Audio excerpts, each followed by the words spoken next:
For those of you who haven't met Gilda already, she is actually in the process of changing important jobs. She is the incoming Group Chief Strategy Officer for Accor, the Accor Group. She was, until very recently, Global CEO of JLL's Hotels and Hospitality Division. So you're sort of on a little break between two huge... break, yeah. Yeah. When do you start? Next week. I guess now. I'm here representing Accor, so I guess, as the way I've introduced you, you've started now, yeah. So, how excited are you? Explain this shift. JLL, we associate, I guess, with real estate. You were looking after their hotels and hospitality. Now you've moved to a group which is all about hotels. Yeah. How excited are you? How big a change is it going to be? What are your ambitions? Big question there. So, first of all, very happy to be here. Thanks for having me. I am extremely excited. When you do something, you do it with conviction. So, I'm feeling like I can eat the world right now. I was at JLL for 19 years. You're absolutely right. My focus has always been in hospitality, real estate, capital markets, global. And, I wanted a change in my life. I'm 42, why not? And I wanted to go to a company where the core business, the only business they do is the craft that I love. So I wanted to go to a hospitality company. I wanted to go to a global company. I wanted to go to a company with a great leader. And, Bazan is a great leader. We've been good friends for a while. And a place where you can do things. And the beauty about Accor is they are, in my mind, by far the most entrepreneurial global hospitality company that exists. So I know that when I go there, I'm going to be able to leave my mark. That's a big claim, and I obviously I wouldn't myself claim to be a huge expert on the hotels business, but I know a little bit. I know Accor's not the biggest in the world, is it? But it's the biggest in Europe. So what is Accor's strategic ambition? Is it to become number one in the world? I mean, is it looking at numbers, at quantity, at just rolling out ever more hotels? So listen, and I will answer everything from my perspective. So this is Gilda speaking. Understood. This is an Accor. This is not Sebastian. I learned a while back, Steve, that an ambition to be number one is not good enough. The ambition should be to be the best. Right. And that is the ambition, to be the best.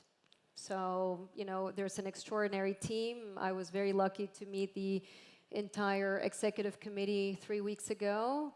And my God, I have to tell you, the expertise that is in the room, the various backgrounds that everybody's bringing, it's a very different way to do business. And, my biggest takeaway is I grew up in the American system. Most of my professional career has been under the purview that it's just business. It's not personal.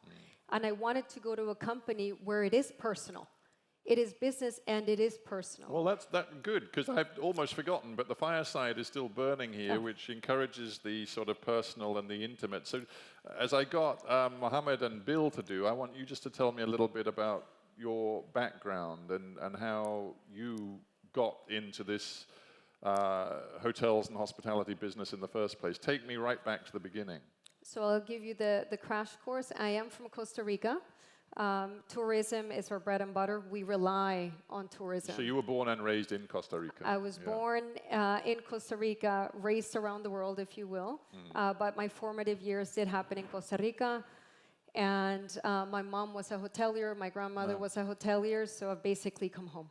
Right. Yeah, so you knew the business from a very early age. And Accor, again, correct me if I'm wrong, my outsider's image of Accor would be that it's, a French-dominated business. Is that true? Listen, it's a French company with global values. That's what it is. And the amount of transformation that has happened at the company, obviously Sebastian has been there for 10 years, but just in the last year, it's extraordinary. It's exciting. So, knock on wood, I hope I still have a very long career ahead of me, and I wanted to be at a company that is not afraid to change. question which I put to everybody, but it interests and intrigues everybody in the room. When you look at the world today, and obviously we're mindful that we're speaking from one of the key growth areas in the world, where are you sort of strategically focused right now? Where are you most excited about? Oh, there's so many things. Innovation, the role of technology, how, you know, we have all these incredible secular trends that are impacting all our business, the entire ecosystem of travel and tourism, hotels and hospitality. And so the amount of change that we're seeing now, which by the way was accelerated during the pandemic, this is extremely exciting. So when you ask me what was one of the catalysts for change, it was that. I wanted to be a part of, I wanted to be in the industry, I wanted to be in the trench. You know, being impactful with these trends that we're seeing. And so that's definitely one of them. Our industry is still extremely fragmented, so there's, you know, room to grow there. And one of the things that you and I talked about quickly yesterday was there's so many applications for hotels and hospitality everywhere. Just in the world of real estate, every single asset class is taking a page out of the hospitality playbook. And anything that has to do with consumer service is taking a page out of hotel books. So the impact that we can have as an industry is enormous. But should hotel groups then be sort of reversing that trend and moving into other areas? I mean, is Accor keen to sort of move away from operating hotels, investing in hotels, and getting more of an online business going? And absolutely. Accor has, as has the rest of the peer set. So, you know, I think Bill said it great. He's in the business of experiences. So anything that has to do with an experience, a hotel company could get into. Now, it mustn't lose focus on what its core business is and what the core non-negotiable fundamental principles are. But, you know, the fact that, as I was saying on the application, you have living, co-working, anything that has to do with travel. Some companies now, you know, there's the yacht phenomenon. Accor is developing the biggest sailboat out there. It's incredible. There's trains. There's so many things that we could do. And geographically? No words necessary. But okay. But within that. Again, are there particular sort of regions, places where you feel Accor can exploit a specific advantage, or that Accor doesn't have much of a presence, which it's really going to build in? Yeah, listen, the elephant in the room is the biggest market, the U.S. So that's, you know, obviously there's a lot of potential there, but the reality, Steve, is that there's so much more to do everywhere around the world, and every region is going through its own idiosyncrasies. You know, what Bill was saying about Europe, the fact that it's on everybody's bucket list. It's the biggest beneficiary of capital, it's the biggest beneficiary of tourists. So there's a lot to be done there. The US is a I call it a high-frequency trading market. It is. And so there's a lot of entrepreneurialism that you could do there. It's a very complicated market, but it's a market that if played correctly, you can make a lot of money. Yeah, but you're going to hate this question, but is a French-based company best placed to understand the complexities of the US market? I guess that's partly why they've hired you. Of course.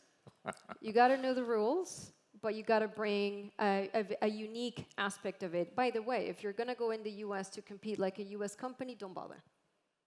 You know, you got to bring something different. You got to present a value proposition, and the market's hungry for that. Then you have, you know, as a Latin American speaking, all of Latin America, Mexico, massive potential.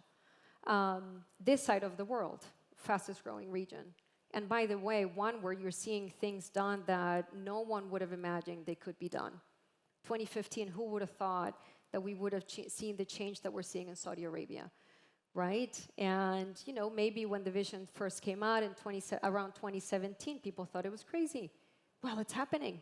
It can be done. If you can imagine it, it can be done. That's what I love about this region. You know, rest of Asia, China. I mean, we can go on and on and on. Well, we could. And I am mindful that you're Chief Strategy Officer. I'd just like your take on, I don't know if you were here to hear it, but when I was talking to Mohammed Alabar, you know, the legend of sort of the expansion of Dubai and brilliant investment brain, but I was discussing with him the degree to which political risk is factored into his investment decisions. He said, really not at all. You know, I cut myself off from the politics, and he explained why he's actually making a major investment in Belarus right now. Well, you're group strategy officer, so would you say the same thing, or is your take a little different? No, you have to be mindful of it. Absolutely. You have to think about the intended and unintended consequences. You know, from, again, I'm going to answer the question with the 20 years of capital markets perspective. So many things happen around the world because they're politically driven. There's political motivation around investment. You know, the rules of the road are also politically driven as well. So you have to be mindful of that, of course. You have to be mindful of that. So again, I'll tell you more about it next week when I officially start. But you know, what I've found around, you know, again, doing what I've been doing from a global perspective is diplomacy is extremely important. Yeah.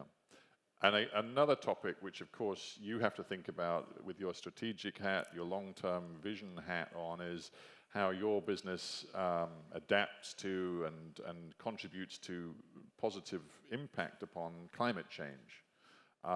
So again, just thinking about your career thus far and going forward, do you really believe hotels and hospitality has an important role to play? And is it living up to all of the rhetoric with action? First part of your question, absolutely, without a doubt.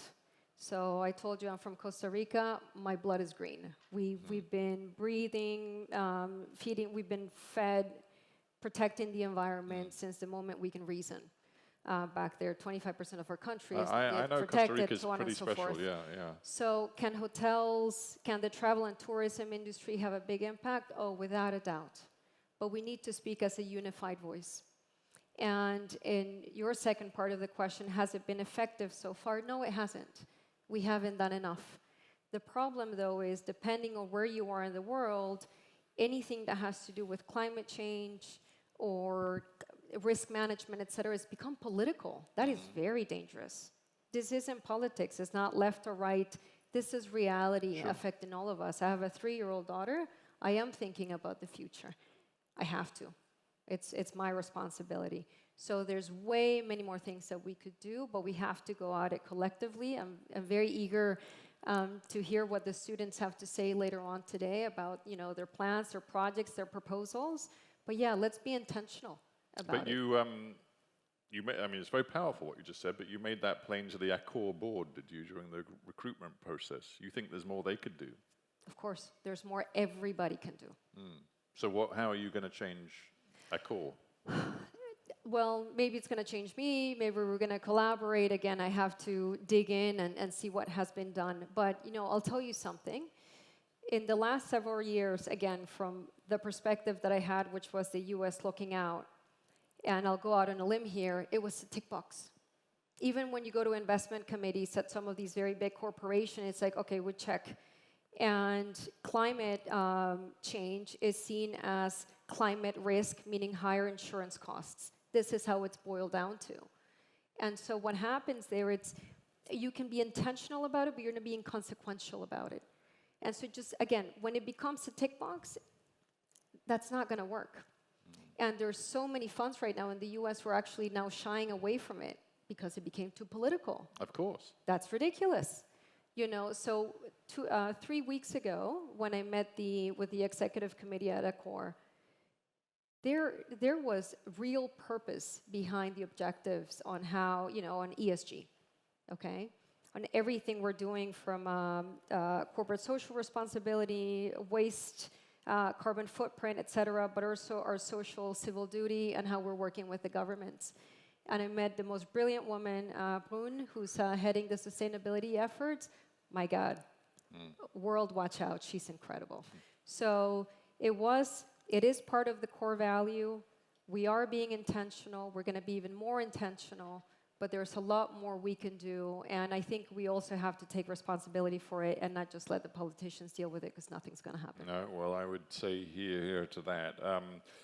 we've got the red light, which means we're pretty much out of time. But it's been great to talk to you. I kind of feel we should talk again in about 3 years, see how the job's going. Hopefully sooner, but yeah.